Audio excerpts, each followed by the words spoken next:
I think we're live. I think so. Tried out a few times yesterday. Well, hopefully it's not lagging. Hopefully we're good. So, guys, good morning.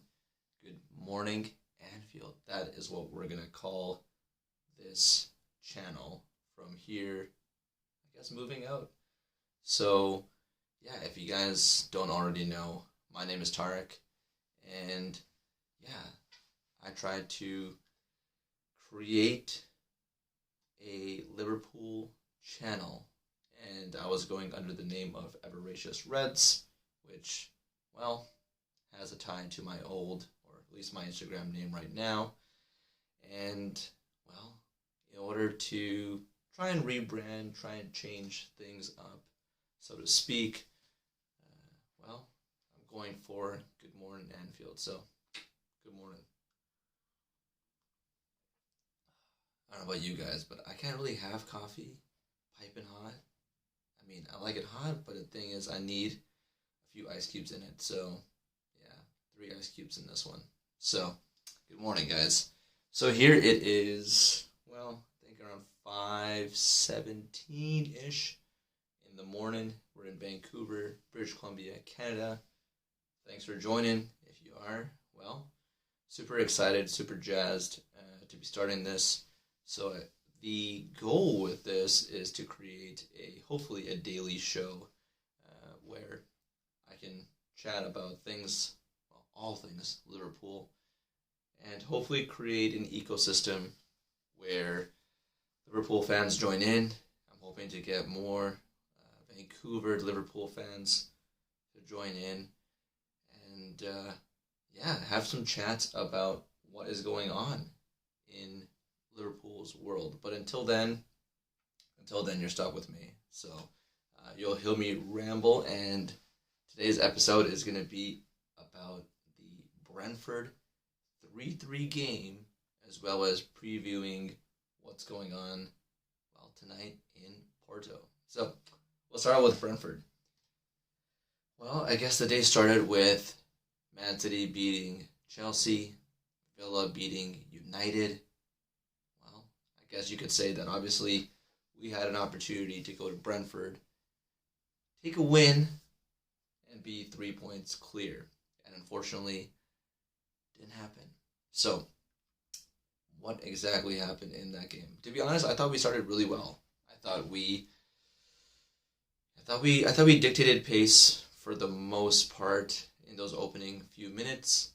I think as a visiting team, I expected Brentford to pile it on. And I think they did obviously start to come into the game after our first little period of possession, so to speak. And Brentford did a great job. I mean, obviously you can tell by the scoreline involved for a newly promoted team. But to, come away with a 3-3 draw was, well, as a neutral, I would have loved to have watched that game. Obviously, as a Liverpool supporter, not so much. But I think Brentford really took it to us. They had, no worries in the world for them. It's a free hit, shall we say. They're going to lose. Everyone expects them to lose against Liverpool. And if they won, obviously, then, they're just flying. And so, and those things didn't happen. And obviously, because of that, they were first to the back post and they put it in. And, there's lots been said on Twitter as to how this guy is able to actually head the ball, given he's only 5'10", and Brentford defenders were huge. So the fact that he was able to even get up there for that header was just massive, to be honest. And he leveled us right there with a great header. Although I do think it just, obviously he headed the ball, but man, he got smacked right dab in the face, to be honest. And so, he put it in the bottom corner, and we were all good. And then, we entered halftime 1-1, considering, how well Brentford played. You had to say that was, a fair result heading into halftime. And then, with the second half starting, we started out really well. Fabinho played a sublime ball that I don't think gets talked enough about in terms of his passing range, his ability that way on the ball. Passed it right to Mo Salah. Nice control. Bottom right corner. That was a great goal. That was initially ruled offside, and you're like, I don't know. I mean, it was really close, to be honest. And I think it was the ex-Liverpool player Sergi Canos that actually played Mo Salah onside. And so, luckily enough, we were up 2-1. But that wasn't the end of the story. And I think this is where a lot of Liverpool fans were pretty frustrated by the result on Saturday, I think, where essentially when Brentford had the ball on the right-hand side of the pitch, I guess looking back, it's easy to tell now, but there's a couple glaring things that Liverpool had not, I guess, addressed. First thing was that that Brentford loaded up the left-hand side of the field, Trent's side, with 3 guys. So you got Trent, you got 3 guys on him, and this ball flying in the air, and you already know that they're good on the ball in terms of in the air. You've got Mbueno, you've got Ivan Toney, that obviously gets talked a lot about. By the way, I didn't know he was a boyhood Liverpool fan, which is quite awesome. But 3 guys overloading that left-hand side. What is Trent supposed to do? Honestly, what is he supposed to do? I know there's a lot of talk about his defending capabilities, but honestly, you put anyone, in that position, you got 3 guys on you, you're not gonna be able to do anything. It's just not possible. And the fact that I think he even got ahead to the ball was remarkable in the first place. So, I mean, kind of tough. And so obviously wasn't able to clear the ball. I think their man just turned around. His back was facing the goal. He just quickly turned around, snapped it, bar down. And then, I don't know, they had a guy that kind of headed the ball to himself. Van Dijk and Fabinho weren't able to head it out for whatever reason. I think they collided with each other, if I'm not mistaken. And that ball just crosses the line as Trent is trying to clear it in the air. But, it's Rule 2-2, and it just felt like mayhem. Like, I don't know, did anyone else get those vibes of, like, the early Klopp years, like 2015, 2016, where you have, like, Dejan Lovren and you have Martin Skirtle in the back, and, everything's going everywhere, and your heart is just pumping. Your heartbeat is just going. And complete opposite of today's, the majority of today's games, Saturday excluding, because, now we're playing at a kind of slower tempo, at least and more controlled. But, man, that Saturday, it felt just like, you just felt that Brentford were going to keep coming. You knew that at 2-1, Liverpool needed the next goal. You weren't going to be happy if Liverpool didn't have that insurance goal. You just knew Brentford was coming. And, well, they did, and they made it 2-2. And you're like, here we go again. We have to do this all over. And, to their credit, Liverpool just, they kept playing. And super excited that obviously they got the 3rd goal. But you never felt like it was, you just never really felt like it was over, to be honest with you. And you needed that 4th goal. And I think, obviously, for the majority of fans, that came in, Salah's chance. Salah's chance was the play to make it 4-2. I think Mane unselfishly played a fantastic ball right to Salah. He was in on the keeper.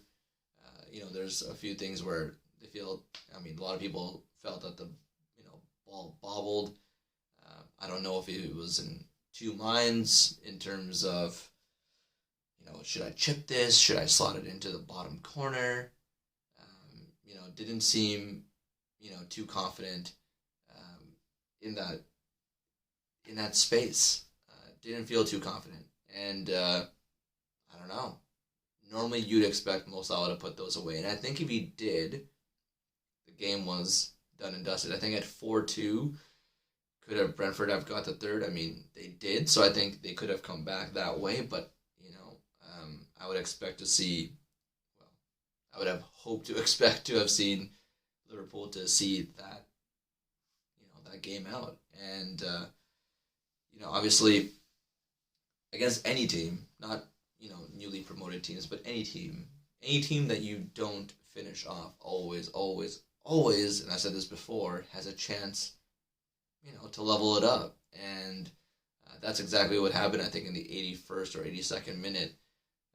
Again, right side of the field, cross to the left side, header not really dealt with, Alisson sprawling, and their player just chipped it right over him as he was sprawling to get the ball, and made it 3-3. And as soon as that happened, you're like, God dang, here we go again.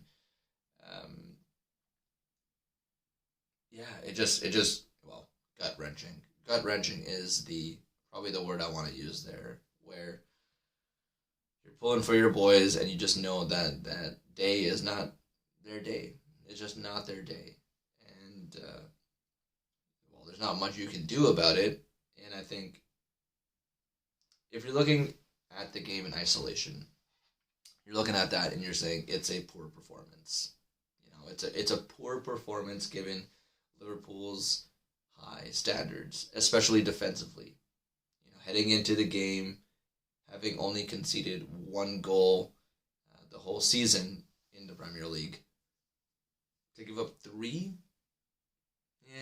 against a newly promoted side, doesn't speak volumes. But I think when looking back and circulating through Twitter, the still pictures where Brentford were crossing the ball for that second goal, like I said, 3 guys on Trent, not really anyone in support, and a lot of people in no man's land. Matip, Verge, not really marking anyone. Curtis Jones supporting Andy Robertson, but also none of them blocked the cross. You've got Hendo, who's in who knows where, and I think that's a big thing that's been brought up on Twitter that I think we probably should just address here, is that where are these guys, I guess, defensively? And I think that's why defensively was a poor game, because it's not just the back line. I mean, back line for sure, but Liverpool don't play a game where it's you play a certain position and that's it. It's a very fluid system. Klopp expects everyone to get back. And looking at Jones near Robbo, not getting much. Hendo in no man's land. Fabinho, not really back between either Verge or Matip. Doesn't allow Matip to slide over and maybe take someone off of Trent's hands. It's those small things that I believe that Liverpool will address. And so I think on the day you're obviously disappointed. Well, you should be. You should expect Liverpool to take 3 points. That's what we expect of them, seeing how far they've come and how much of an elite team they have come to be. With that being said, I don't think it's fair and I don't think it's right to extrapolate that disappointment to title expectations. Yeah, we missed a chance to go 3 points clear. I get it. Should we have won? For sure. I mean, it's 2 points dropped. It's not 1 point gain. It's 2 points dropped. But with that being said, it's one game. It's one game. There have been many, many points in Klopp's regime where you look at a game and it reminds you of, past years. Let's say with Brendan Rodgers and Roy Hodgson and Rafa and stuff like that. And I think as a fan base, we get carried away in thinking that one game really defines, I guess, the rest of the season in terms of how it's going to look, and that's ludicrous. It's ludicrous. I think our job obviously is to, as fans, is to critique, players, staff before, after games. I mean that's fair, but for those 90 minutes, we we better be supporting our team through and through, and there's no place for that negativity in general.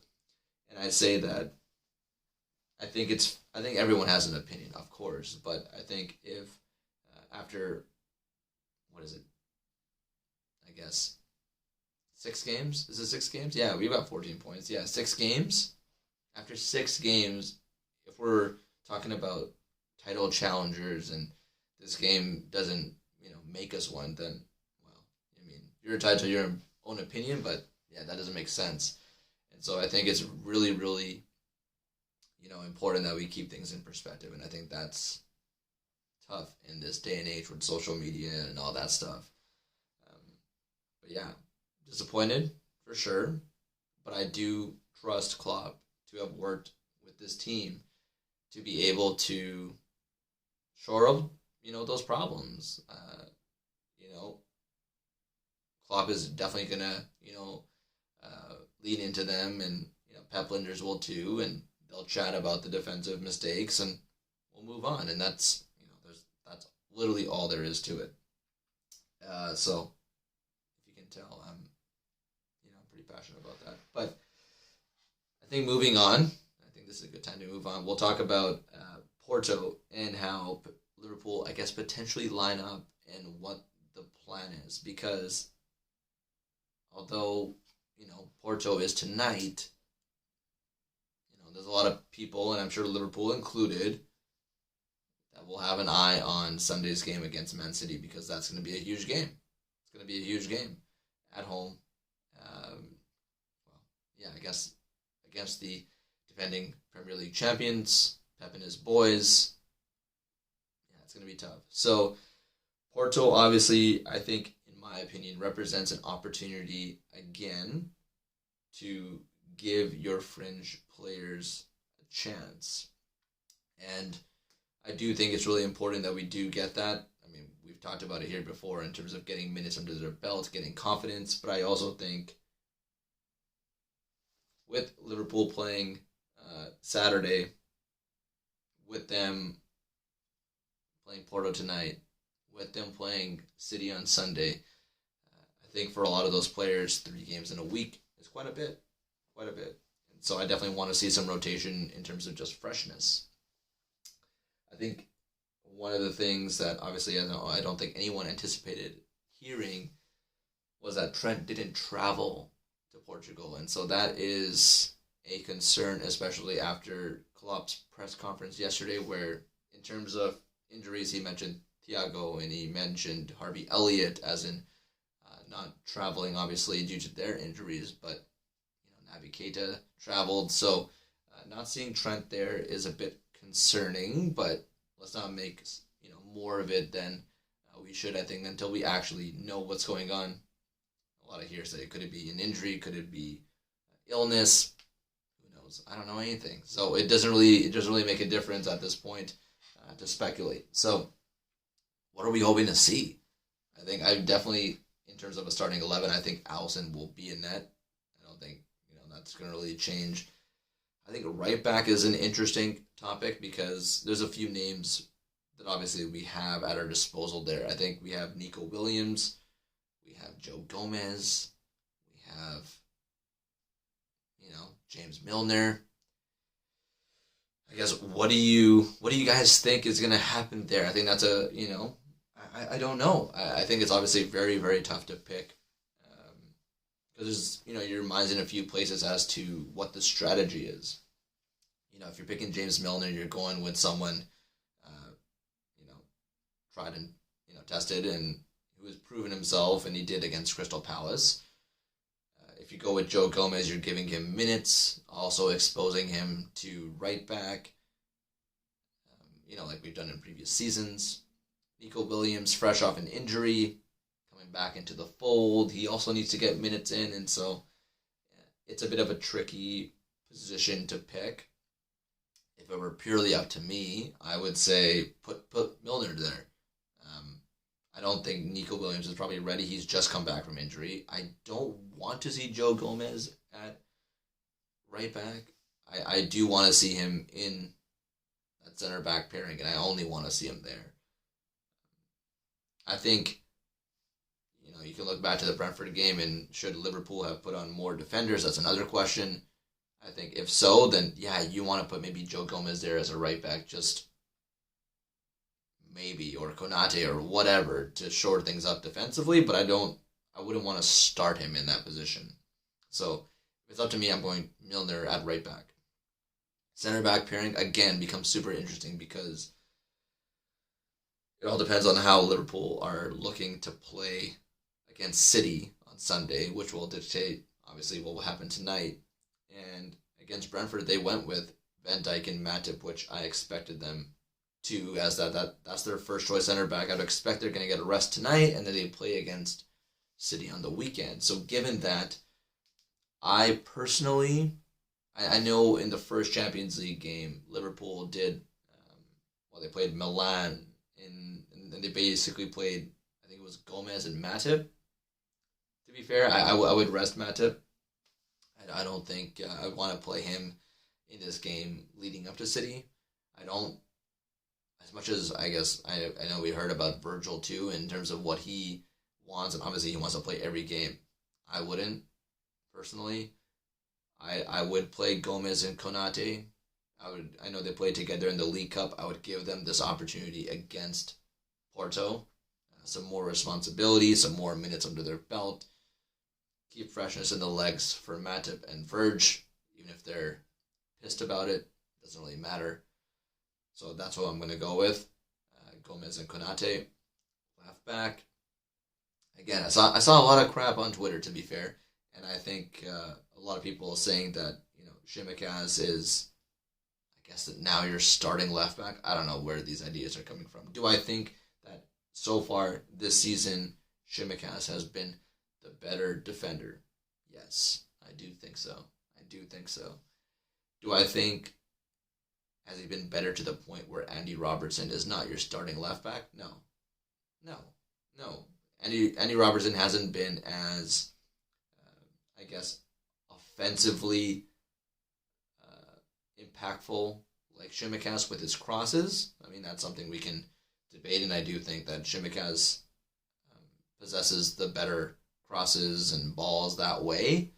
But I do think, Andy Robertson, since coming to Liverpool, has been a revelation at left back. And I think if we're going to be writing him off right now, I think that's just absolutely bogus.